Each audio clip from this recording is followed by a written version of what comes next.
Audio Jungle. আসসালামু আলাইকুম, আমন্ত্রণ জানাচ্ছি পল্লী বার্তা সংবাদে।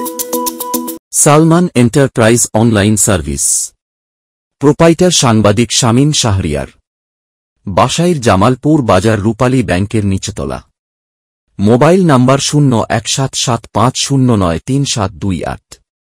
এখানে কিস্তিতে এবং বাকিতে গ্যাস এবং গ্যাসের চুলা সহ যাবতীয় সরঞ্জাম খুচরা এবং পাইকারি বিক্রয় করা হয়। বাহাদুর শাদী ইউনিয়নের প্রতিটি গ্রামের প্রতিটি ঘরে ঘরে হোম ডেলিভারি দেয়া হয় একদম ফ্রি। এখানে নষ্ট চুলা অভিজ্ঞ টেকনিশিয়ান দ্বারা গ্যারান্টি সহকারে মেরামত করা হয় এবং পুরাতন চুলা ক্রয় এবং বিক্রয় করা হয়। আর দেরি না করে আজই আমাদের সাথে যোগাযোগ করুন। আমরা পুরাতন গ্যাস সিলিন্ডার ক্রয় করে থাকি। আমাদের সালমান এন্টারপ্রাইজে পাইকারি দামে সমস্ত মালামাল ক্রয় বিক্রয় করা হয়। সুতরাং আজেবাজে জায়গা হতে গ্যাস চুলা কিনবেন না। প্রকৃত গ্যাস ব্যবসায়ীদের কাছ থেকে গ্যাস এবং গ্যাসের চুলা কিনবেন।